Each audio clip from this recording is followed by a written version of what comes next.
The silence feels personal and it stings. You send a message full of hope or just simple connection, and you are met with nothing but empty space.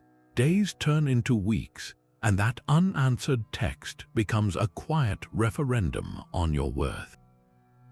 It is a modern kind of hurt, one that can make you feel powerless. But what if you could reclaim that power, not by changing the other person, but by changing your own mind?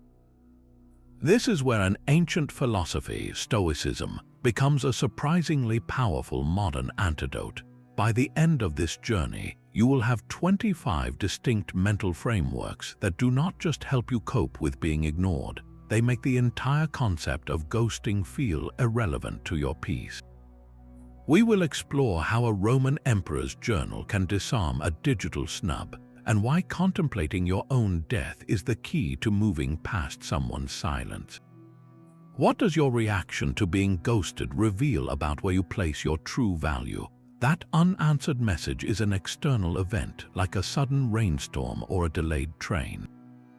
Stoicism begins with a simple, radical division. There are things within our control, and there are things that are not. Our own opinions, our impulses, our desires, and our aversions. These are ours to command. Everything else, the body, property, reputation, and crucially, the actions of other people, these are not fully within our power. The ghost, by choosing silence, is acting within their own sphere of control. Their decision, their finger hovering over the screen, their choice to walk away, that belongs to them. Your sphere of control is what happens next in your own mind. Your judgment about what their silence means, your decision to chase or to let go, your choice to either tie your self-worth to their reply or to anchor it elsewhere. Applying this mindset is not passive acceptance, it is an active recalibration of your energy. Instead of pouring your mental focus into the unanswerable question of why they did it, you redirect it to the answerable question of what you will do now. Will you craft a series of anxious follow-up texts trying to control the uncontrollable? Or will you acknowledge the event, place it firmly in the category of externals, and turn your attention back to your own actions, your own growth, your own peace? The power of the ghost comes from your belief that their action has power over you. This first mindset dismantles that belief at its foundation. Their silence is just data, a fact of the world. Your suffering comes from the story you attach to it, the narrative of rejection. You control the narrative, so what story will you choose to tell yourself? This story you tell yourself is where the second mindset takes root. It is called negative visualization, or in Latin, premeditatio malorum, which means the premeditation of evils. Now that sounds grim, but its purpose is profoundly liberating. It is not about pessimism, it is about vaccination. Think of it this way. When you send a message to someone you care about, your mind often races to the best-case scenario. You imagine the immediate, warm reply, the continued conversation, the validation. Negative visualization asks you to briefly, deliberately consider the opposite. Before you hit send, you pause. You acknowledge calmly that this person might not reply. They might be busy, they might be overwhelmed, they might simply choose to walk away. You visualize the silence not with panic but with acceptance. You see yourself checking your phone, seeing no notification, and then you see yourself carrying on with your day. You rehearse your own calm response. By doing this regularly, you perform a kind of mental judo. You take the potential sting of rejection and you disarm it ahead of time. When the ghosting then actually happens, it does not feel like a shocking ambush on your happiness. It feels like a scenario you have already walked through in your mind. The emotional spike is flattened. The event lands not as a catastrophe, but as one of the many possible outcomes you had already calmly considered. This practice does not make you cold or uncaring. It makes you resilient. It allows you to appreciate the connection when it is there without feeling entitled to it, and to release it with grace when it is not. You sent the message from a place of genuine intent, not from a place of desperate need for a specific reaction. Their silence becomes a data point, not a verdict. You inoculated yourself against the virus of surprise, and in doing so, you reclaimed your peace from the very possibility of their absence. Their silence, then, is simply an external event you have prepared for. But what if you could go beyond mere acceptance and actually find value in it? This is where the third mindset transforms the entire landscape. See obstacles as opportunities. The Stoics had a famous saying, "The obstacle is the way." What they meant was that every barrier, every setback, every refusal contains within it the raw material for your own growth. Being ghosted is a profound obstacle to connection. It blocks the path you thought you were on. The conventional reaction is to see it as a dead end, a personal failure, a reason to retreat. The Stoic reaction is to stop staring at the blocked path and instead ask, what new paths has this just opened up for me? Frame this sudden cutoff not as a rejection of who you are, but as an invitation to become who you could be. It is a test of character administered without warning. How will you respond? Will you crumble, tying your worth to another's attention? Or will you stand firm, proving to yourself that your peace is built on an unshakable internal foundation? This empty space they created is not a vacuum. It is an arena, and in this arena you get to practice the core Stoic virtues. Courage, for instance. It takes courage to feel the sting of being ignored and choose not to retaliate, not to send an angry message, not to beg for closure. It takes courage to sit with the discomfort of not knowing and decide it is okay not to know. Temperance, too, which means self-restraint. The impulse to obsess, to overanalyze every past interaction, to check their social media for clues. That impulse is a fire. Temperance is the discipline to not feed that fire, to let it burn out on its own. This silence also creates a rare and powerful space for self-reflection. When someone is actively in your life, your attention is often directed outward toward the relationship. When they vanish, that attention snaps back to you. It can be uncomfortable, like a sudden bright light, but in that light you can see yourself clearly. What part of your happiness was leaning on their presence? What can you build for yourself that does not require their validation? This is the opportunity to cultivate independence, to rediscover your own interests, your own goals, your own company. The ghost did not take anything away from you that you truly owned. They simply stopped providing something external. And in that stopping, they handed you the blueprint to build something internal, something far more durable. So the next time you are met with silence, do not just see a closed door. See the tools and the empty workshop it leaves behind. The obstacle of their absence is the very way forward to a stronger, more resilient, and more complete you. What will you build in the quiet they left behind? This deep embrace of the obstacle leads us to a mindset that may sound almost impossible at first: amor fati. A love of one's fate. It is not about enjoying pain or pretending that being ignored feels good. It is a far more profound shift. It means looking at the event of being ghosted and saying, "This too is for my benefit." This silence is not a mistake in the universe's plan for you. It is an essential part of the plan. To wish the ghosting had not happened is to wage a war against reality itself. You are arguing with a fact. The message was sent, the silence followed. That is the unchangeable past. To resent it, to replay it with bitterness, is like trying to change the direction of a river by standing in it and shouting. You will only exhaust yourself. Amor fati asks you to stop shouting, to step onto the bank, and to see the river's path as necessary. Perhaps this person's exit cleared space for someone more aligned to enter your life later. Perhaps their silence taught you a lesson about your own boundaries, or about the type of communication you truly value. Perhaps it simply gave you the friction you needed to develop a tougher, more resilient character. By loving your fate, you are not loving the ghost's actions. You are loving your own capacity to grow from them. You are choosing to see every event, especially the difficult ones, as the raw material from which you build a meaningful life. The ghost did not give you a gift of pain, they gave you a block of marble, and with the tools of Stoicism, you are the sculptor. What will you create from this experience? Will you create a monument to resentment or a statue of your own unshakable strength? The choice to love your fate is the choice to become the author of your story, rather than a victim of its plot twists. That block of marble, the silence you are learning to sculpt, has a fundamental property. It is temporary, everything is. This brings us to the fifth mindset, understanding the nature of impermanence. Stoicism asks us to look at the world with clear eyes and see the fundamental truth that nothing lasts. Not the seasons, not our possessions, not our health, and certainly not our relationships with other people.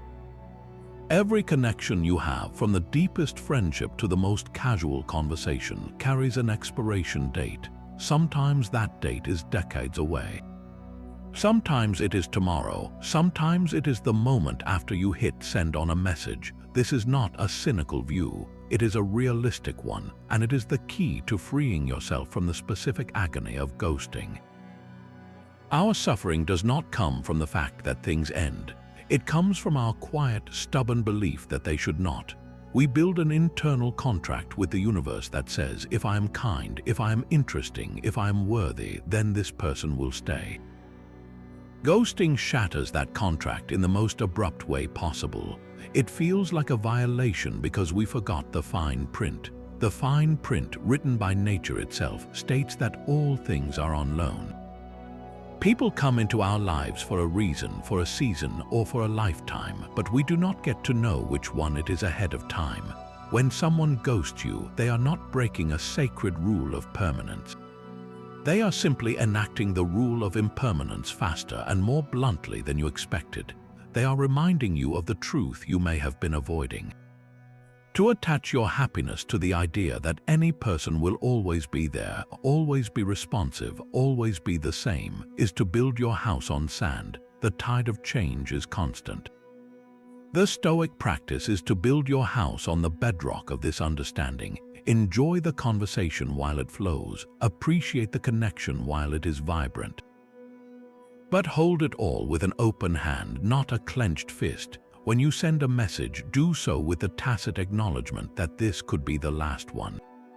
This is not a practice in detachment from joy, but in protection from devastation. It allows you to savor the interaction without demanding its endless continuation. So when the silence comes, you can look at it and say, yes, this was always a possibility. This person was a chapter, and the chapter has ended. Their method of ending it was inconsiderate, but the ending itself was written into the story from the very first page. Their departure is not a personal failure. It is a universal law observed in your own life. The pain you feel is not from the law itself, but from the shock of remembering it. By accepting impermanence, you are not saying the connection did not matter. You are saying that its temporary nature is part of what made it precious. You are trading the illusion of control for the profound peace of reality. The ghost did not take anything permanent from you. They simply revealed that what you had was never permanent to begin with. And in that revelation, you find a strange kind of freedom. You are no longer a victim of an ending. You are a witness to the way of all things. Reality shows us the universal truth of impermanence, but our minds instinctively rush to assign blame. We feel the sting, and our next thought is often a verdict. They are cruel, they are cowardly, they are intentionally causing me pain. This judgment feels like a form of justice, a way to reclaim power by casting them as the villain in your story. But Stoicism offers a sixth mindset that asks you to pause that courtroom drama entirely. Judge less, understand more. The Stoic philosopher Epictetus offered a startling perspective. He said, when someone does wrong, remind yourself that they did so because they believed it was the right or best thing to do. They are acting from their own ignorance of what is truly good. This does not excuse harmful behavior, it explains it. When someone ghosts you, they are not waking up and thinking, "How can I be a good person today? I know I will inflict needless emotional suffering on someone." More likely, their action comes from a place of confusion, fear, overwhelm, or their own deep misunderstanding. Perhaps they are conflict-averse to a fault, and the thought of an awkward conversation feels unbearable. Maybe they are drowning in their own struggles and lack the emotional capacity to tend to another person's feelings. They might be acting out of a misguided self-protection, or simply following the path of least resistance in a world that makes disappearing easier than ever. In their mind, in that moment, silence seemed like the best or only option. They are wrong, of course, but their wrongness stems from a flaw in their judgment, not from a desire to be evil. This shift from judgment to understanding is not for their benefit, it is for yours. Anger and resentment are corrosive. They tie you to the person who hurt you, forcing you to carry their action inside you long after they have walked away. When you judge them as a monster, you give their ghost a permanent home in your mind. Empathy, on the other hand, is a release. It allows you to see their action as a symptom of their own internal state, not a definitive statement on your value. Try it. Instead of rehearsing the narrative of their cruelty, ask yourself, what pain must they be in to think this is okay? What confusion must they harbor about connection to treat it as so disposable? You do not need to have the answer. The mere act of asking the question changes your internal weather. It moves you from the hot, tight space of personal offense to the cooler, wider landscape of human frailty. You begin to see them not as a powerful antagonist, but as a fellow flawed person stumbling through life just like you are. This does not mean you approve of what they did. It means you stop letting their poor judgment dictate the quality of your inner life. You free up the mental energy you were spending on crafting the case against them and redirect it toward your own healing. You exchange the heavy burden of being their judge for the lighter load of being an observer of human nature. Their silence remains an inconsiderate act. But your story about that silence transforms from a tale of personal victimhood to a chapter in the long, complicated book of how people sometimes fail each other. And in that new story, you are no longer the wounded party waiting for an apology. You are the author, understanding the character's flaws and quietly turning the page. This understanding of human frailty leads us to a cornerstone of inner peace. Your value is not a verdict delivered by someone else's silence. Stoicism draws a bright, unbreakable line between what you are, your essential worth, and what you have, the external circumstances of your life. Your character, your integrity, your courage, your kindness, these are yours. They reside within your sphere of control. The attention of others, their approval, their replies, the labels of being in a relationship or being chosen, these are externals. They are like the weather, pleasant when calm, disruptive when stormy, but never a true reflection of the solid ground beneath your feet. When you are ghosted, the painful hook is the subconscious belief that your worth was somehow tied to that person's attention. Their withdrawal feels like a withdrawal of your value, but this is a fundamental error in accounting. They never held your value in the first place. They were merely a mirror, and when they turned away, you mistakenly thought the reflection was the source of the light. Your worth is not an external asset they managed. It is an internal fire you tend. A ghost cannot blow out a fire that is burning on the inside. They can only walk away from its warmth, so how do you tend this fire? You build your self-worth on the only foundation that cannot be taken away, your virtues and your actions. Did you communicate with honesty? Did you act with respect for both yourself and the other person? Did you show up with genuine interest? These are the bricks of your character. The other person's decision to walk away without a word says nothing about the quality of those bricks. It only says something about their willingness to be in the building. Your job is not to chase them back to admire your work. Your job is to continue building, to make the structure so strong and so beautiful that its value is self-evident regardless of how many visitors it has. Every time you choose to respond to their silence with dignity instead of desperation, you are laying another brick. Every time you turn your energy toward a personal goal instead of obsessing over their profile, you are adding another room. You are constructing a self that does not need a resident ghost to prove it exists. The next time you feel that hollow ache of being ignored, ask yourself this pivotal question. Am I hurting because a connection ended, or am I hurting because I let a connection define me? If your sense of self is woven from externals like replies and attention, then every silence will feel like a thread being pulled, unraveling you. But if your sense of self is woven from your own choices, your own principles, your own growth, then a silence is just a quiet space in the room. It does not damage the tapestry. It simply makes you more aware of its intricate, independent design. The ghost did not diminish you. They simply turned down the volume on their own presence, allowing you to finally hear the steady, unwavering sound of your own worth. Hearing your own worth clearly is a form of strength, but strength is not a static trait. It is a muscle, and like any muscle, it must be trained under resistance. This brings us to a powerful, proactive mindset. Practice voluntary discomfort. The Stoics were not masochists, but they were radical pragmatists. They understood that the only way to prepare for life's inevitable hardships is to willingly invite manageable versions of them into your life on your own terms. You do not wait for the storm to learn how to sail. You practice in rough water when the sun is still shining. So how does this apply to the quiet storm of being ghosted? You build your resilience to silence by deliberately creating pockets of it for yourself. You voluntarily step into discomforts that simulate the feeling of rejection or isolation, so that when the real thing happens, your nervous system does not go into full alarm. It recognizes the terrain. One of the most direct modern applications is the digital detox. Intentionally leave your phone in another room for an entire evening. Do not check social media for a day or even a weekend. Notice the initial itch of anxiety, the phantom buzz of a notification that is not there, the compulsive urge to reach for the screen to see if anyone needs you, if anyone is thinking of you. That feeling, that subtle panic of being disconnected, is a miniature version of the ghosting ache.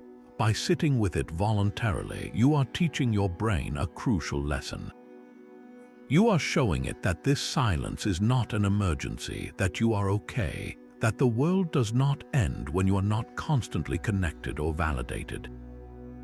You are proving to yourself that your source of entertainment, comfort, and peace can come from within, from a book, a walk, your own thoughts, rather than from the constant drip feed of external attention. Another practice is to intentionally say no to social plans you would normally accept out of obligation. Feel the discomfort of potentially disappointing someone, of choosing your own solitude over company. This strengthens your ability to withstand the feeling that you have been deemed unimportant. You are reminding yourself that your importance is not negotiable. By regularly engaging in these small acts of voluntary discomfort, you are essentially giving yourself psychological vaccinations. Each time you choose a quiet evening over scrolling, each time you sit with your own thoughts instead of seeking distraction, you are injecting a tiny, harmless dose of the very virus you fear, rejection and solitude. Your emotional immune system builds antibodies, so when a real ghosting event occurs, when someone else imposes that silence upon you, your reaction is fundamentally different. It is not a catastrophic first encounter with a foreign invader. It is a familiar, if unpleasant, visitor. You have already built the mental circuitry to process it. You have already proven to yourself in 100 small ways that you are complete without that specific person's reply. Their silence lands not as a shattering blow, but as a heavy rain on a roof you have already tested and fortified. You are not immune to the feeling, but you are fortified against the collapse. You trained for this in the gym of your own mind, and now when the real weight shows up, you know you can lift it. That psychological gym fortifies you, but the walls can still feel close when the silence is fresh.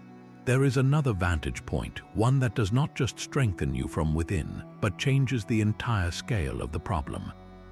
This is the ninth mindset, the view from above. It is a mental exercise the Stoics called taking the cosmic perspective. It asks you to do something remarkably simple yet profoundly effective. Zoom out, step back, far back until the room you are in, the phone in your hand, the unanswered message on the screen, all of it shrinks into a tiny, almost invisible point. First, see yourself from the ceiling of the room. See a person sitting or standing, holding a device, feeling a specific tension. Now pull the camera higher. See your building, then your neighborhood, a grid of streets and houses where thousands of other human dramas are unfolding at this very moment. Pull back further.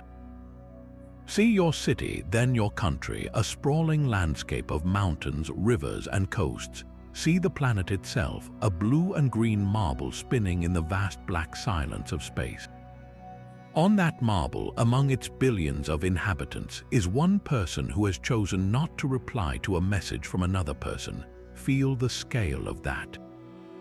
From this distance, the event loses its sharp personal edges. It is absorbed into the immense, humming tapestry of human existence, where connections are made and broken with every breath. Now zoom out in time. This is not just about one day of feeling ignored. See your entire life as a line from your first memory to this present moment and onward to your last. This single episode of ghosting is one dot on that long, long line. It has a position, but it does not define the trajectory. 5 years from now, will this specific silence be a defining memory, or will it be a faint mark you have to squint to remember? 10 years from now, as you look back on the arc of your relationships, your achievements, your growth, how much emotional real estate will this person's silent exit truly occupy? The view from above accomplishes two things. First, it provides immediate relief through perspective. The emotional pain you feel is real, but it is also local. It exists in this specific room, in this specific hour. By mentally transporting yourself to a point beyond the atmosphere, you are quite literally giving yourself space. You are creating emotional distance by creating imaginative distance. The problem does not disappear, but its size relative to your whole world becomes correct. It is brought down to its proper, manageable proportions. Second, this practice cultivates humility in the best sense of the word. It reminds you that you are part of something incomprehensibly large and ancient. Your story, with all its joys and heartaches, is one of countless stories being written simultaneously. This is not meant to make you feel insignificant, but to free you from the tyranny of the immediate. The weight you are carrying feels immense because you are holding it 6 inches from your face. The view from above asks you to lower your arms, to set the weight on the ground, and to see it for what it is, a small stone on the path of a very long journey. So the next time the silence feels like a deafening roar, try this. Close your eyes for a moment, breathe, see the planet, see the timeline of your life. And then ask yourself with genuine curiosity, not despair, in this vast theater of space and time, does this one actor's decision to leave the stage without a bow really change the meaning of the entire play? The answer you find in that quiet, expanded space is where your power truly resides. The vastness of the cosmos shrinks the immediate sting, but it also frames a more intimate truth. Our time here is not just a tiny speck in space, it is a tiny speck in time. This leads us to a mindset the Stoics practiced not with morbidity, but with fierce urgency.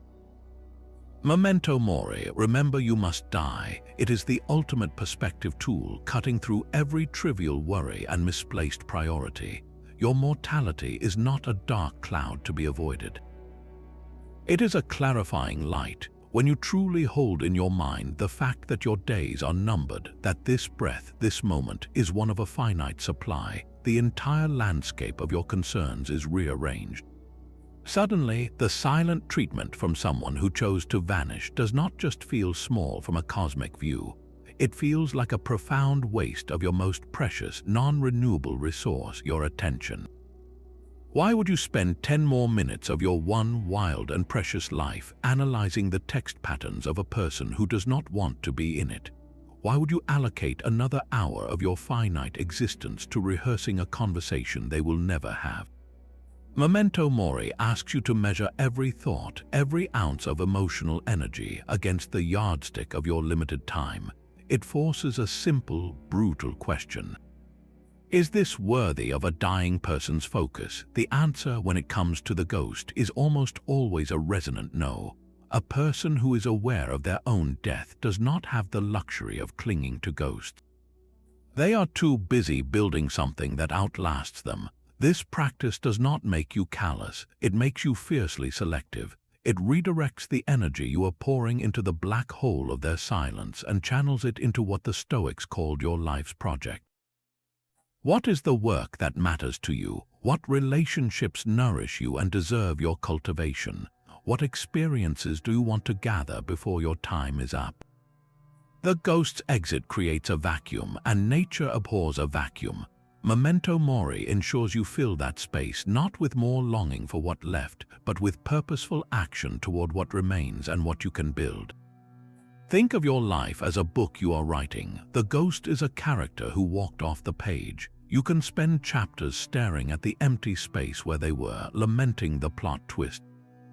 Or you can acknowledge their departure in a single sentence, and then turn your pen with determination to the characters who are still present, to the adventures that are still unfolding, to the themes of resilience and self-discovery that give your story its true meaning. Remembering that the book will end gives you the courage to write boldly in the pages you have left.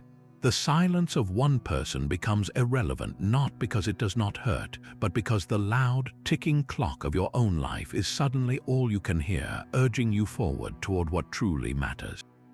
The ticking clock of your own life demands more than just perspective, it demands action.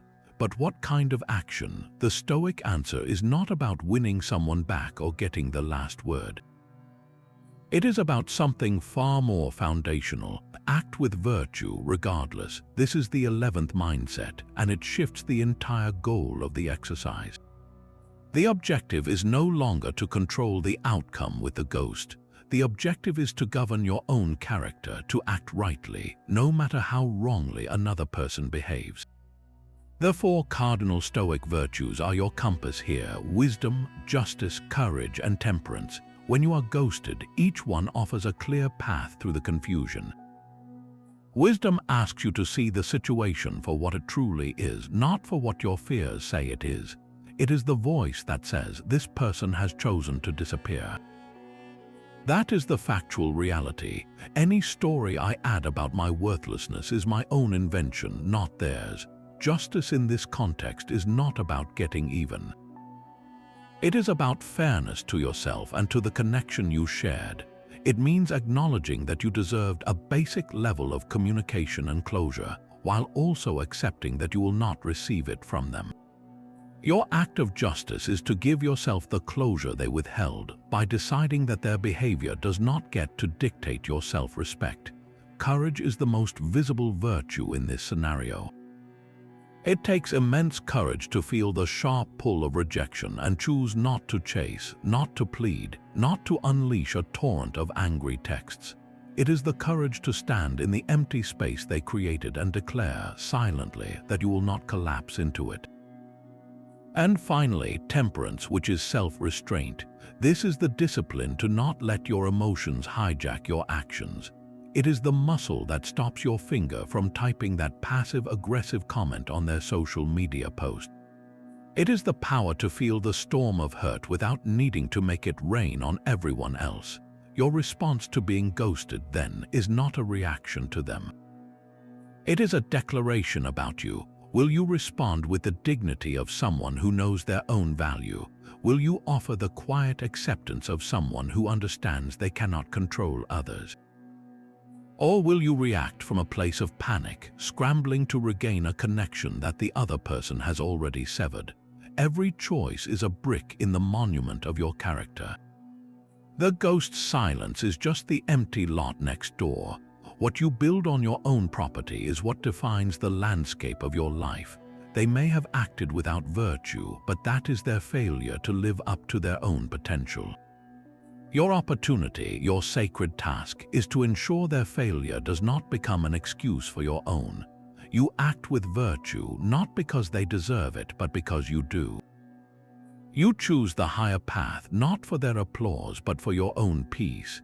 In the end, their silence is just noise. Your virtuous response is the signal.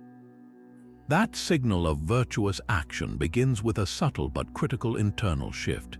The initial sting you feel when you see their name without a reply, that hollow ache in your chest, that is not a choice. In Stoic terms, that is the first impression. It is a raw, physiological and emotional reaction hardwired into us as social creatures. It happens to you. It is involuntary, like flinching from a loud noise or salivating at the smell of food. This impression is not the problem. The suffering, the long-lasting anguish comes from what happens next. In the split second after that sting, your mind rushes to explain it. It crafts a story, a judgment. It takes the simple fact of silence and layers it with meaning. This means I am unlovable. This means I said something wrong. This means they never cared. This means I am not enough. That narrative, that judgment, is where you lose your footing. It is where the external event of their silence gets tangled with your internal sense of self-worth. The Stoic practice is to insert a pause, a moment of stark separation between the impression and the judgment. Your work is not to stop feeling the sting. That may be impossible. Your work is to refuse to endorse the catastrophic story your mind immediately wants to tell. See it clearly. The impression is, my message was not answered. The judgment is, therefore I am worthless. One is a fact you can observe. The other is an interpretation you can challenge. Think of it like this. You are walking down the street and a stranger scowls at you. The impression is the sight of their face, the feeling of surprise. The automatic judgment might be, that person hates me, I must have done something offensive. But with a pause, you can consider other, more likely judgments. Perhaps they have a migraine. Maybe they just received terrible news. They could simply be squinting at the sun. The fact of the scowl remains, but the meaning you assign to it changes everything. Apply this to the ghost. The fact is the unanswered message. The initial impression is the hurt. Now hit pause. Do not let the automatic judgment run the show. Instead, interrogate it. Is it true that their single action defines my lovability?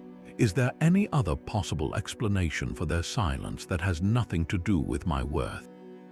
Could they be overwhelmed, afraid, or simply inconsiderate in a way that reflects on them, not me? By separating the two, you reclaim agency. You move from being a passive recipient of a painful narrative to an active editor of your own thoughts. You acknowledge the impression, you feel it fully, and then you gently but firmly set aside the judgment that does not serve you. You replace it with a more accurate, more compassionate, or simply more neutral story. The story becomes, they chose not to reply. I do not know why. I am uncomfortable with not knowing, but I can bear it. My value remains intact. This space between the sting and the story is where your freedom is born. It is the difference between being wounded by an event and being defined by it. The ghost provides the impression. You alone are the author of the judgment. What narrative will you choose to write in that quiet space? That space between the sting and your story is where the raw material lies. This is the 13th mindset, a fundamental shift from victim to sculptor. Everything is material for your character. In Stoicism, there are no truly bad experiences, only bad interpretations. Every event, especially the difficult and unfair ones, provides the substance you can use to build a better version of yourself. Being ghosted is not a theft of your peace. It is a delivery of raw clay dumped unceremoniously at your feet. It is messy, cold, and formless. Your initial reaction might be to step back from it, to complain about the mess. But the Stoic asks a different question. What can I build with this? This person's silence, their sudden absence, is not an empty void. It is a substance. It is the very material you need to practice and solidify virtues that only emerge under pressure. This is where you forge patience, the kind that is not passive waiting but active endurance. You are waiting for a reply that will never come, and in that endless wait you have a choice. You can let the anticipation turn into anxiety, checking your phone every 5 minutes, or you can let it become a gym for your mind. You can practice sitting with the uncertainty, letting the minutes and hours pass without letting them steal your focus from the rest of your life. Each time you resist the urge to check, each time you redirect your attention to a task, you are taking a lump of that chaotic clay and shaping it into the steady, resilient form of patience. This experience is also the primary material for self-reliance. When someone is actively in conversation with you, it is easy to outsource a little piece of your mood, your validation, your sense of fun to them. Their messages become a source of dopamine, their attention a source of warmth. When they vanish, that source goes cold, and suddenly you are left in a room with only yourself. This is the moment you discover whether you are good company. This silence forces you to generate your own warmth, to find your own sources of meaning and engagement. It pushes you to reconnect with an old hobby, to dive into a project, to enjoy your own thoughts without needing an audience. You are using the raw material of their absence to build a stronger, more independent structure of self. You are proving that you can be your own source of interest and comfort. And finally, this is the perfect material for emotional independence. Emotional dependence is the belief that your feelings are controlled by someone else's actions. Their kindness makes you happy, their indifference makes you sad, their silence makes you despair. You are handing them the remote control to your inner world. Ghosting is someone throwing that remote on the ground and walking away. The work of emotional independence is to pick up that remote and realize it was never wired to them in the first place. It is to use this exact situation, this sharp feeling of rejection, to practice regulating your own emotional state, to feel the sadness without letting it become your entire day. To acknowledge the hurt without building a monument to it, you take the heavy, dense clay of that painful feeling and you shape it into a new skill, the skill of emotional self-governance. So look at the silence not as a punishment but as a workshop. The ghost did not leave you with nothing. They left you with the most valuable substance there is for human growth, a challenge. Will you let it harden into a wall of resentment, or will you get your hands dirty and start sculpting? Will you use this formless, difficult experience to build a more patient, self-reliant, and emotionally independent you? The material is free, the design is yours, the only cost is the willingness to see the obstacle not as a barrier, but as the very stuff from which your character is made. The raw material of their silence is sculpted within a space you must protect at all costs. This is the internal sanctuary, a concept the Stoics called the inner citadel. It is not a physical place, but a psychological fortress you build brick by brick through daily practice. Its walls are made of your core principles, your reasoned judgments, and your unshakable knowledge of your own character. Its moat is the clear understanding of what you can and cannot control, and its greatest strength is that it has only one gate which you alone control. No one else gets a key. When you are ghosted, the external world presents you with a sudden storm, a cold wind of someone's indifference. The conventional reaction is to stand out in that storm, getting drenched, shouting into the wind, hoping the person who caused it will notice and bring you an umbrella. The Stoic reaction is to simply turn and walk calmly inside your citadel. You close the heavy door behind you. Inside, it is quiet. The howling of the wind, the sting of the rain, these sounds become muffled and distant. Here, the temperature is regulated by your own sense of self. The ghost's actions are out there in the weather. Your peace is in here, in the sturdy architecture of your mind. How do you build this sanctuary? You start with the foundation, your principles. What do you stand for, regardless of how others treat you? Perhaps it is kindness, even when met with coldness. Perhaps it is integrity, refusing to chase someone who has shown they do not value you. You write these principles not on paper but in your daily choices. Every time you choose dignity over desperation, you add a stone to the wall. You furnish this inner space with the furniture of self-assurance. This is not arrogance. It is the quiet confidence that comes from knowing you have survived every bad day so far, that you have navigated other disappointments, and that your worth is not a variable dependent on external approval. It is the comfortable chair you can sink into, the certainty that you are enough, all by yourself. When the notification does not come, you do not pace the ramparts obsessively, looking for their silhouette on the horizon. You sit by your own internal fire, you tend to it, you read a book that expands your mind, you work on a skill that brings you pride. You simply breathe and remember that this quiet, this very silence they imposed, is now part of the peace within your own walls. The ghost did not create a void in your life. They merely reminded you to check the locks on your own doors and to appreciate the warmth and safety inside. Their greatest power was the illusion that they were your source of light and heat. By retreating to your inner citadel, you prove that you have always been your own source. The storm may rage indefinitely out there, but in here you are dry, you are safe, and you are whole. The question is not whether the ghost will return or explain. The question is, how will you enjoy the profound and unshakable peace you have built for yourself in the shelter they can never disturb?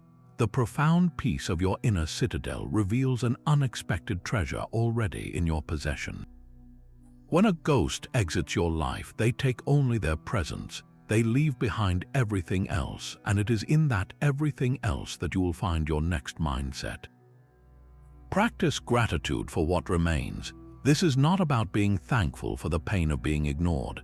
It is a deliberate, active shift of your focus from the single thing that left to the multitude of things that stayed, and even to the unexpected gifts their departure created. Your mind, trained by hurt, will want to laser focus on the loss, on the empty chair at the table. Gratitude is the gentle but firm hand that turns your head to look at the rest of the room, at the table itself, at the light coming through the window, and at the other chairs that are still full. Start with the most immediate gain, clarity. Before the ghosting, there was ambiguity. You may have spent mental energy wondering about their interest, decoding their messages, questioning the future of the connection. Their silence, as brutal as it is, provides a devastatingly clear answer. There is no more guesswork. The path forward is no longer a confusing fork in the road. It is a single, straight line away from someone who does not wish to walk with you. For that clarity, you can be grateful. It is a harsh truth, but truth is always preferable to a comforting lie that wastes your time. Next, consider the time and energy that have been freed. That relationship, however brief, required an investment. You thought about them, you crafted messages, you anticipated replies. That is a real allocation of your life's resources.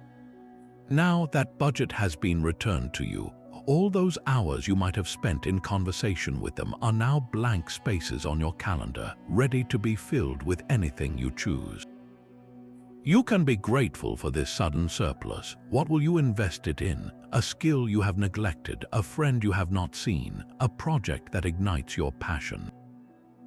Their exit did not create a void, it created space, and space is the essential precondition for growth. Then, look at the lessons learned. This experience is a masterclass in human nature and your own resilience. You have learned something about communication, about the kind of consistency you value in others. You have learned, perhaps painfully, where you are placing too much of your own sense of worth. You have learned that you can feel a deep hurt and not be broken by it. These are not small lessons. They are the kind of wisdom that shapes your future choices for the better, protecting you from similar pain down the road. For that education, you can be grateful. It was a difficult teacher, but the curriculum was invaluable. Finally, practice gratitude for what was always there, the foundation that never left. Your health, your other relationships, your capacity for joy, your curiosity, your ability to wake up each morning and breathe. The ghost's silence made you temporarily forget the solid ground beneath your feet because you were staring at a hole. Gratitude is the act of feeling the ground again. Try this simple exercise. When you feel the ache of their absence, name 3 things in your immediate environment that you're grateful for. The warmth of your coffee, the comfort of your chair, the book on your table. Then name 3 things about yourself you are grateful for: your perseverance, your sense of humor, your ability to care deeply. This practice actively rewires your brain. It moves you from a state of lack, focused on the one person who is not there, to a state of abundance, aware of the countless things that are. The ghost wanted you to feel their absence as a subtraction. Gratitude proves it was merely a relocation of your attention. You are not left with less. You are left with a clearer map, more time, deeper wisdom, and a renewed appreciation for everything you still have and always did. Gratitude shows you what you still hold, but what about the thoughts that still haunt you?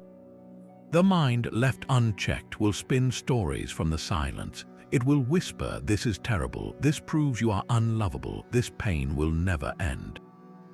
And in a moment of raw hurt, you might nod in automatic agreement. Of course it is terrible. Of course it means I am unlovable. This introduces the 16th mindset, the discipline of assent. This is the Stoic art of not immediately agreeing with every distressing thought that pops into your head. It is the mental muscle that catches the story before it becomes your reality. Think of your mind as a courtroom. A thought enters like a dramatic witness, pointing a finger and making a bold claim. I have been ghosted and it is a catastrophe. The old, untrained version of you might immediately bang the gavel and declare guilty. The defendant, which is your peace of mind, is sentenced to despair. The discipline of assent teaches you to be a skeptical, thorough judge. You stop the proceedings, you look at this emotional witness, and you ask for evidence. You cross-examine the thought. Is it truly a catastrophe, or is it a deeply uncomfortable and disappointing event? Does this single action provide definitive proof of my unlovability, or does it merely prove one person's capacity for inconsiderate behavior? Will this pain truly never end, or is it a wave of feeling that will crest and then gradually recede, as all emotions do? By pausing to question, you break the automatic chain between impression and suffering. You move from being a passive audience member, swept up in the drama, to being the director of the play. You take the raw script your brain handed you, the one titled Tragedy of the Ghost, and you start editing. You change a catastrophic line to a difficult one. You rewrite a definitive statement of worthlessness into a neutral observation of someone else's choice. This is not positive thinking, it is accurate thinking. It is refusing to let an initial heat-of-the-moment judgment stand as the final verdict on your situation. The silence itself is a fact. The story you build around it is a choice. The discipline of assent is you reclaiming your power to choose the story. So the next time that thought arrives, heavy and certain, pause. Do not let it take a seat at the head of the table. Look it in the eye and ask, is that really true? And in the quiet space of that question, you will find the freedom to write a different ending. One where you are not the victim of a thought, but the author of your response. That discipline of assent quiets the internal courtroom, but there is still a person on the other side of the silence, a character in your story who feels like an antagonist. The 17th mindset reframes that character entirely. See others as fellow travelers. This perspective comes directly from the personal journal of the Roman Emperor Marcus Aurelius, who constantly reminded himself that the people who irritated or disappointed him were just that, people. Flawed, confused, and stumbling through the same brief, mortal journey that he was, he wrote to himself, when you wake up in the morning, tell yourself, the people I deal with today will be meddling, ungrateful, arrogant, dishonest, jealous, and surly. They are like this because they cannot tell good from evil. He was not being cynical. He was practicing preemptive compassion, setting his expectations not on an ideal of how people should be, but on the reality of how they often are.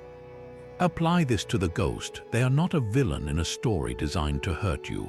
They are a fellow traveler who, in this particular moment, is acting from a place of limitation.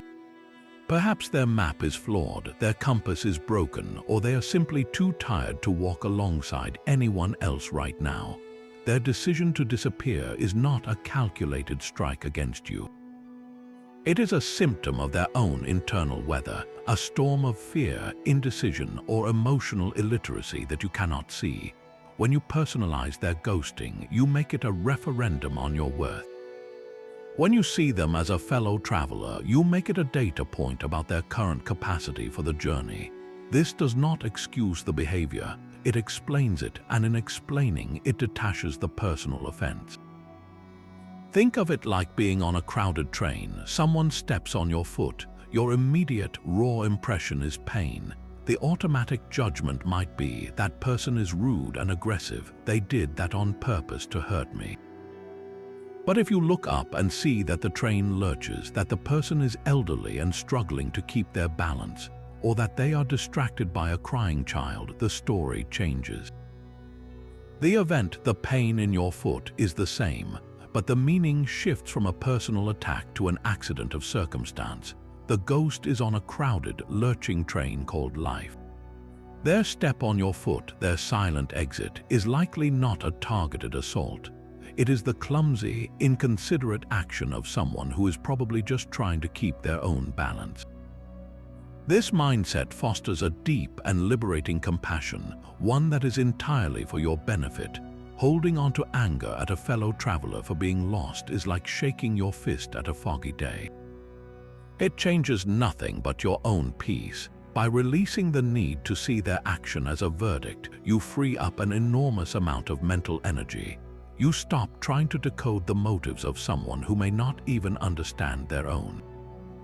You simply note that this particular traveler has chosen a different path, and you continue walking your own. Their journey is theirs, your peace is yours. And on this brief road we are all walking, is it not a relief to put down the heavy burden of taking every other traveler's detour personally? Releasing the need to personalize their journey brings us to a subtle but transformative skill, the art of non-attachment to outcomes. This is not indifference. Indifference is cold, a lack of care. Non-attachment is warm, but it is free. It is the ability to invest your full effort into an action while simultaneously releasing your tight grip on exactly how that action must be received.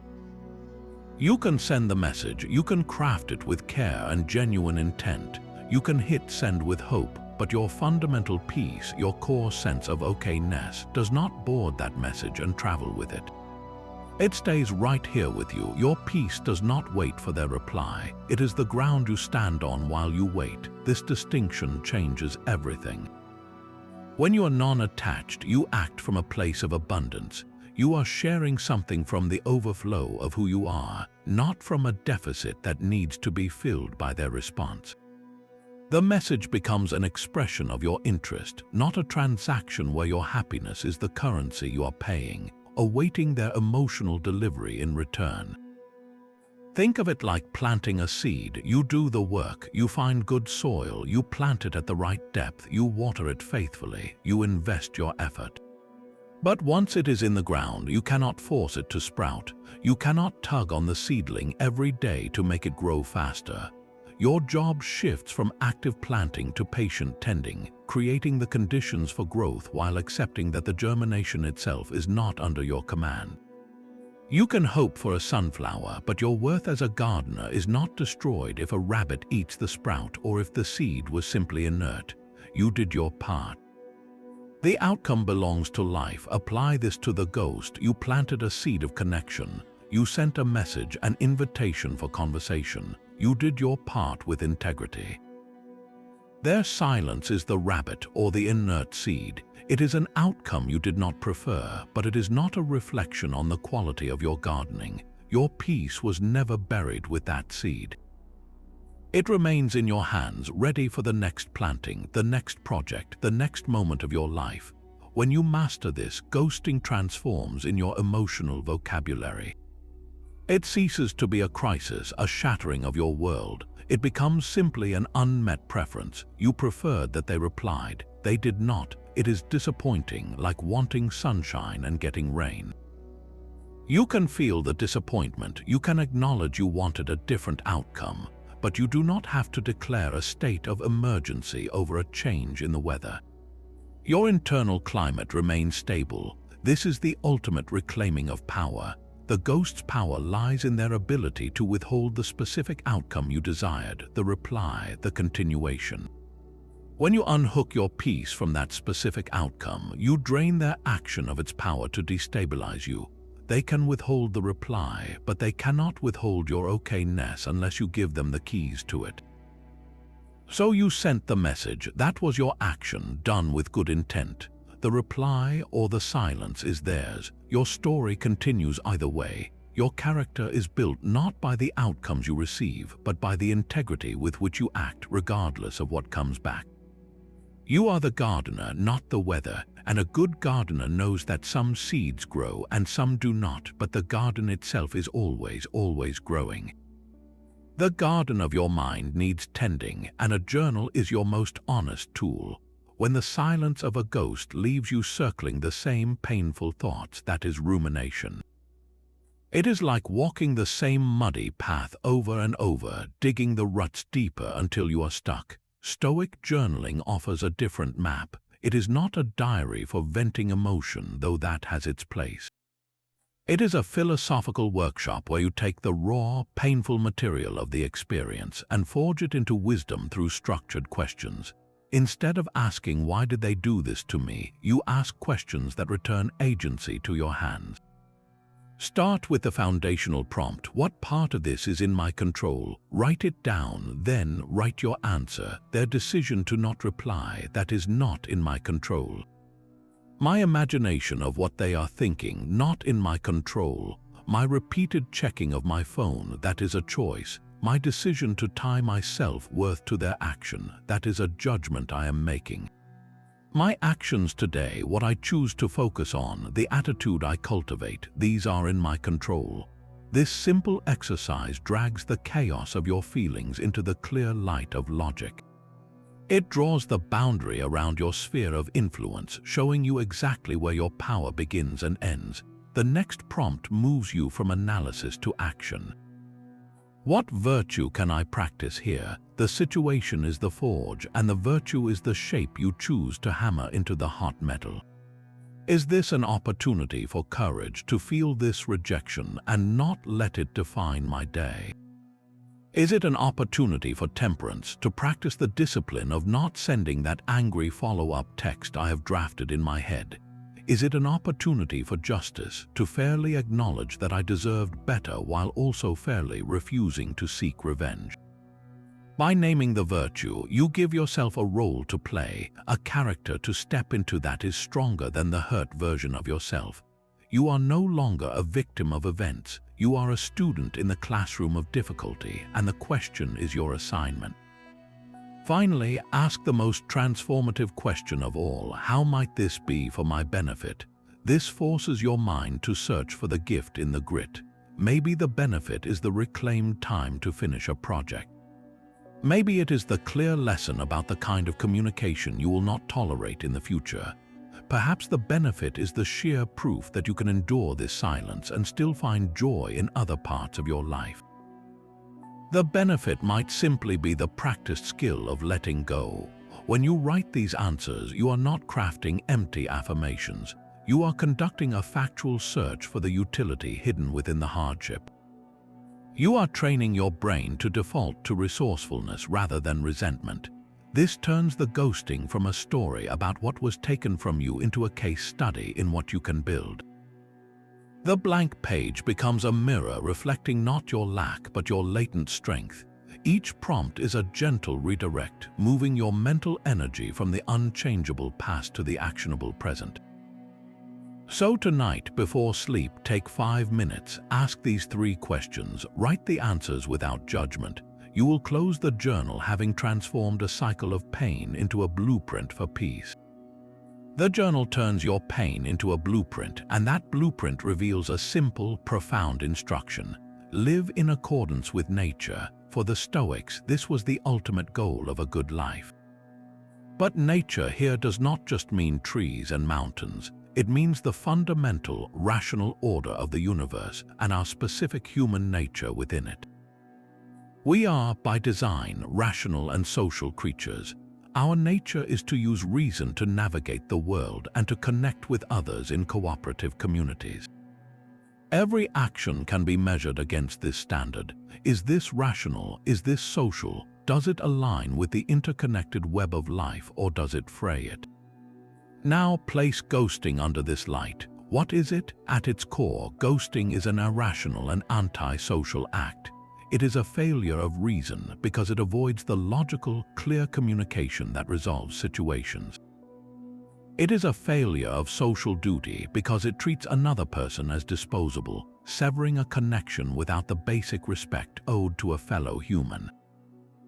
The ghost, in that moment, is living out of alignment with nature. They are acting against the rational, social fabric we are all meant to uphold. Your power lies in recognizing this misalignment for what it is, and then consciously choosing the opposite path. Your work is not to fix their irrationality. Your work is to double down on your own alignment. While they act against nature, you act with it. You fulfill your social duty by treating yourself and the memory of the connection with kindness and honesty, even if they did not. You act rationally by accepting the factual reality of their exit without spinning catastrophic stories. You choose to be pro-social, not by chasing them, but by reinvesting your energy into the other connections in your life that are reciprocal and healthy. When you do this, you are anchoring yourself to something far larger and more stable than any single person's attention. You are plugging into the fundamental order of things. The ghost's behavior is like a small boat rowing frantically against the current. It creates splash and noise, but it is exhausting and ultimately goes nowhere good. Your choice to live with reason and social virtue is like turning your boat to sail with the wind. You are using the natural force of how things are meant to be to propel you forward. Their chaotic splashing might get your attention, but it cannot stop your journey. This mindset makes their disruption feel smaller because you are no longer in the same turbulent water. You have moved into the deep, steady current of a meaningful life. You are focused on your own duty to be a good, connected, reasonable person. Whether or not someone else fails in that duty becomes almost incidental to your own mission.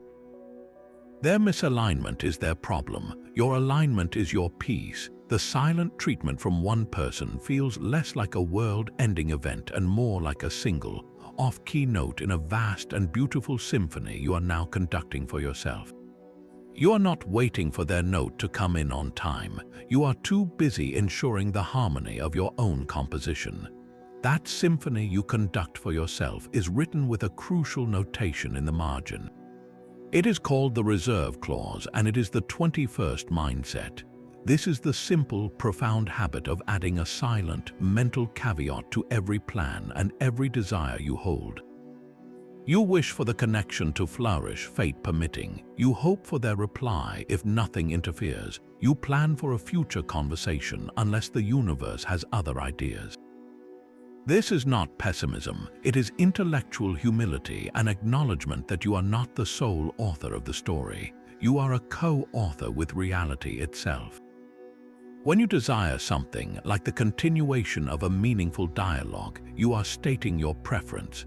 The reserve clause is your simultaneous acknowledgement that the final draft is not yours alone to approve. It builds acceptance of life's interruptions right into the foundation of your hope. Think of it like planning an outdoor picnic. You can put tremendous care into the menu, the blanket, the company. You can desire a sunny, perfect day. The reserve clause is you, while packing the basket, also glancing at the sky and thinking, we will have our picnic, weather permitting. It is not that you want it to rain. It is that you recognize the weather is a co-author of your afternoon. When the storm clouds roll in, you are disappointed, but you are not shattered. You had already made room for this possibility in your mind. The plan was always conditional. Now apply this to being ghosted. You sent a message with the genuine desire for a reply. In your mind, you attached the reserve clause without even realizing it. You desired their response, fate permitting, and fate, in the form of that person's own free will, their own chaos, their own journey, did not permit it. The outcome is not a betrayal of an absolute promise you made to yourself. It is simply the other co-author, reality, writing a different next line. This practice transforms your relationship with expectation. Without the reserve clause, your desire hardens into a demand. You move from "I would like this" to "happen to this must happen for me to be okay." When the must is violated by life, it feels like a personal affront, a breaking of cosmic rules. With the reserve clause, your desire remains a soft preference held with an open hand. You would like it, you will act toward it, but your ultimate peace is not mortgaged on its arrival.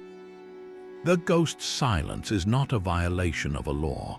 It is just one of the infinite variables of fate that did not align in your favor this time. This mental caveat is the ultimate defense against feeling fooled by life. It prepares you for the inherent uncertainty of existing in a world with other autonomous human beings. You can pour your heart into a connection. You can be vulnerable and kind and present, all while whispering to yourself, "This is beautiful for as long as it lasts."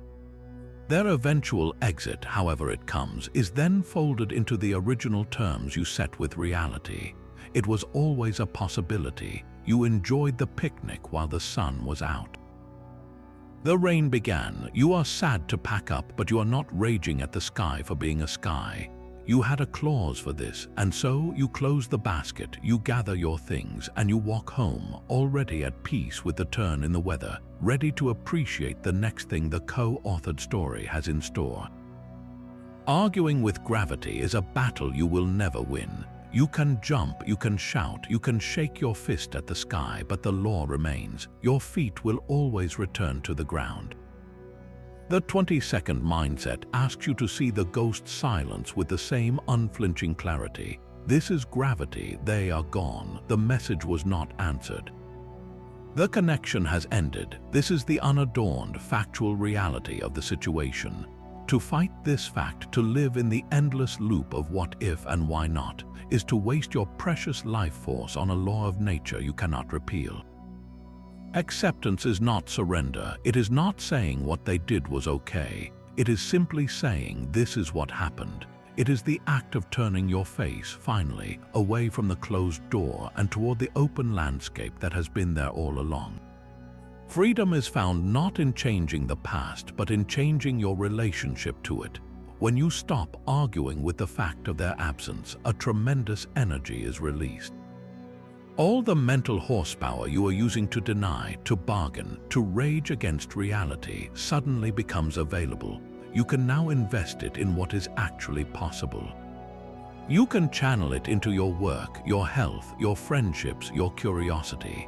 Acceptance is the moment you stop being a prisoner of a story you did not want and become the author of the next chapter. Think of it as the difference between standing in a rainstorm, cursing the clouds, and simply opening an umbrella. The rain is still falling, the situation is unchanged. But your experience of it is transformed because you have accepted the weather and taken a practical step to protect yourself. The ghost's silence is the rain.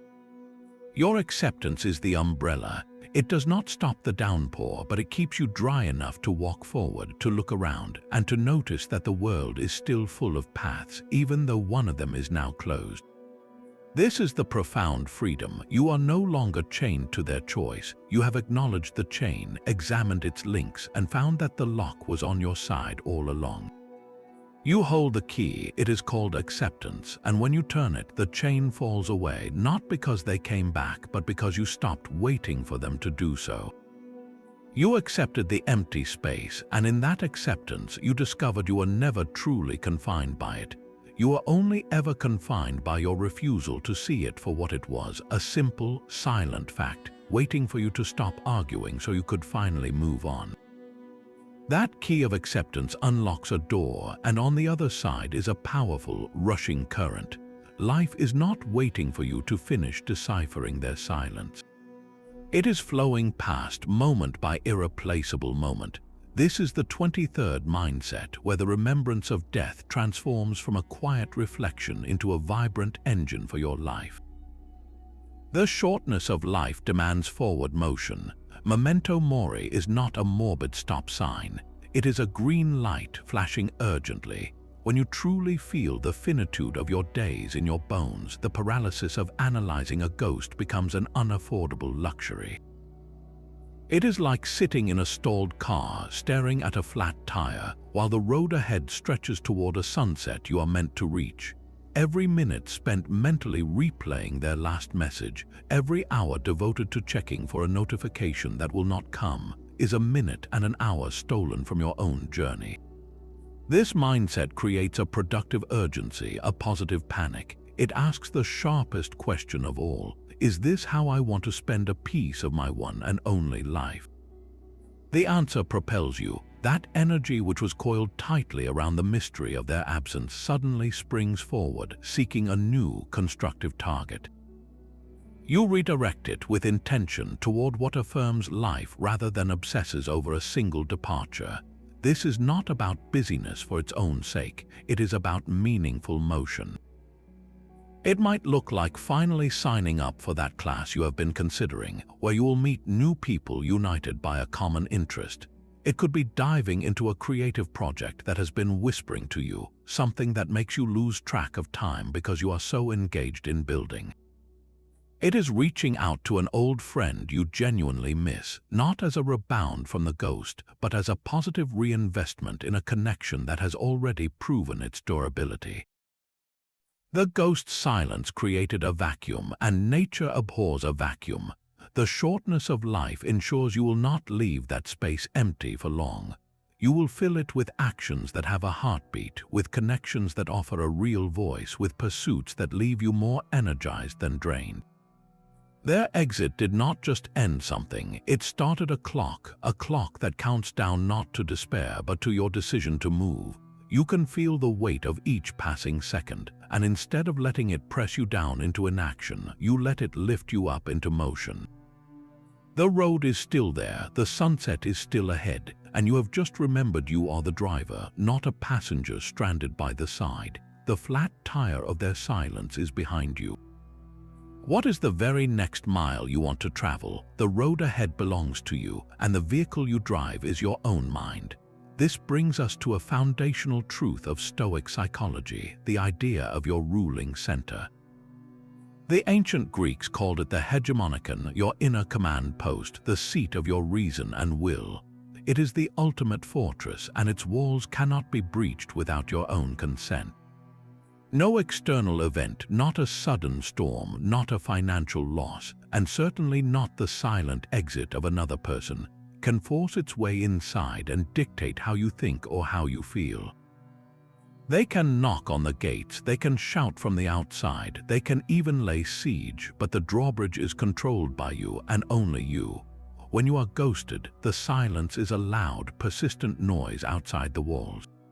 The pain you feel is real, but it is not the pain of an invader inside your citadel. It is the alarm bell ringing in the courtyard, alerting you to a potential threat. Here is where your sovereignty is tested. Do you, in a moment of panic, run to the gatehouse and personally lower the drawbridge? Do you invite the silence in, let it march through your halls, and give it a throne in the center of your mind? Or do you acknowledge the noise, assess it from the safety of your ramparts, and choose to keep the bridge raised? This is the critical distinction. The ghost did not create your suffering. They created a circumstance. Your ruling center, your hegemonikon, then made a judgment about that circumstance. It looked at the silence and labeled it catastrophic, personal, and unbearable. That judgment was the act of lowering the drawbridge. The suffering is what marched in afterward. Your power lies in retraining your command center to make different judgments.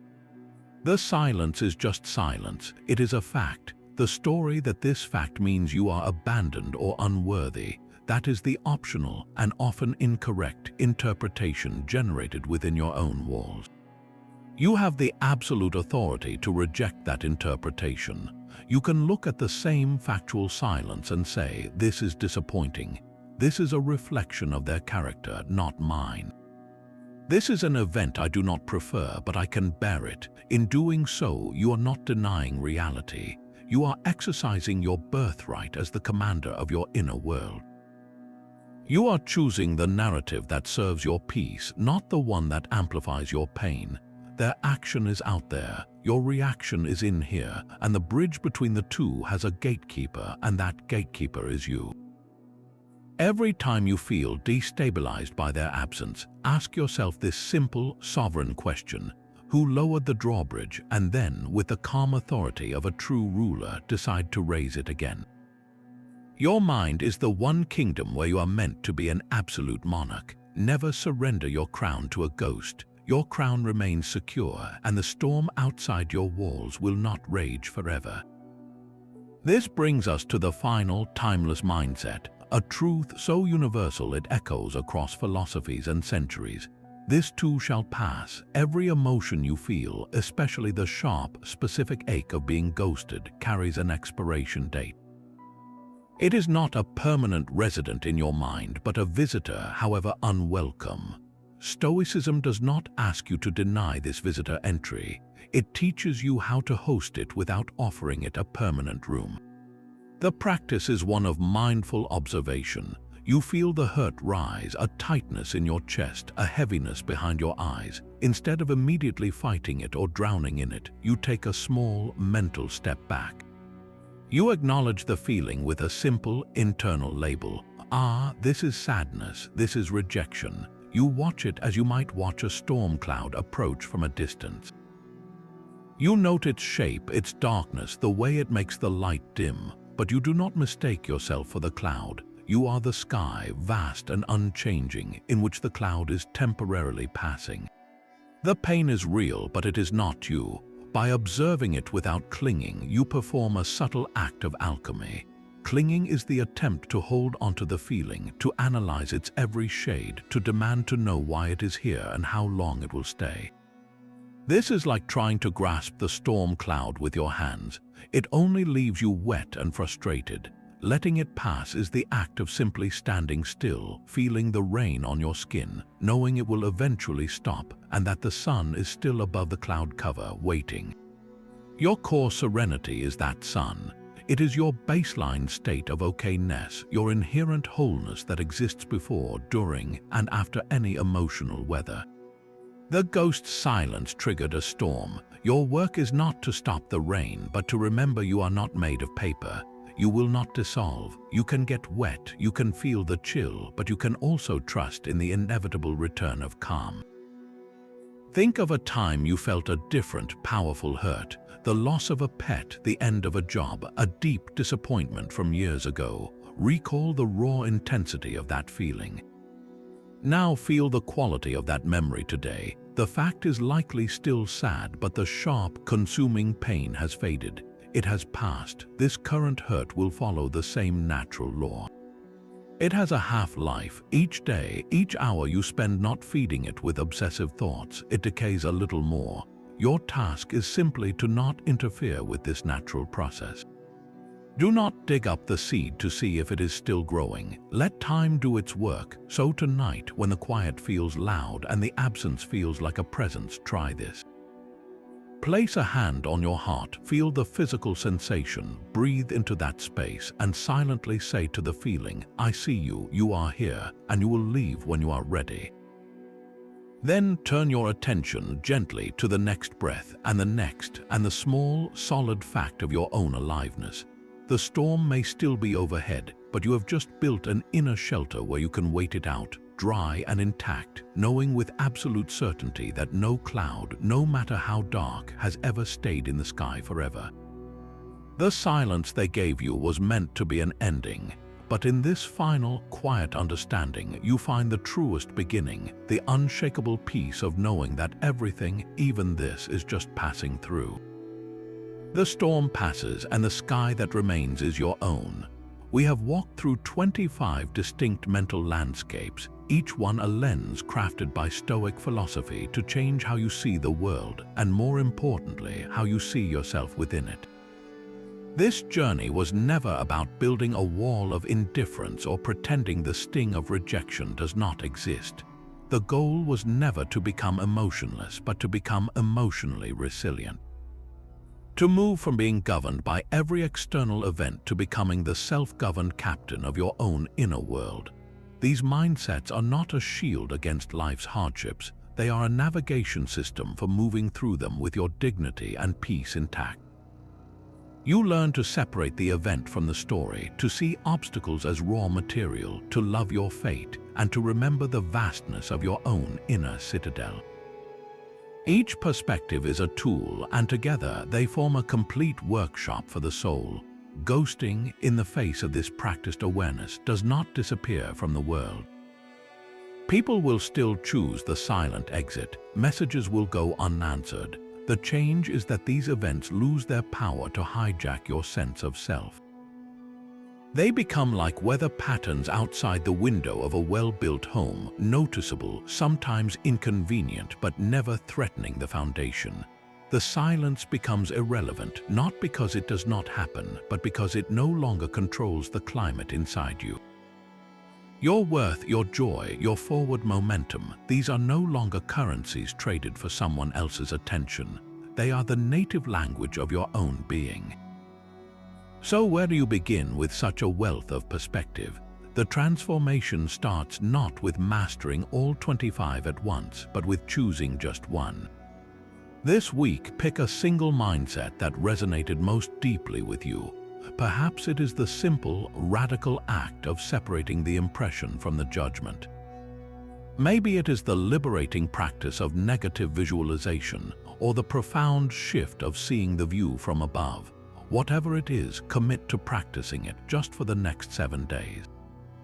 When you feel that familiar tug of anxiety, when you check your phone for a reply that is not there, consciously apply that one chosen lens. Watch how it changes the texture of the moment. The path to unshakable peace is built one conscious choice at a time. In the comments, I would love to hear which mindset called to you. Sharing your choice not only solidifies your commitment, it creates a community of fellow travelers, all learning to build their inner citadels brick by thoughtful brick. Your peace is your birthright. No ghost, no silence, no external event can take it from you unless you hand them the key. Today, you take the first step in reclaiming it.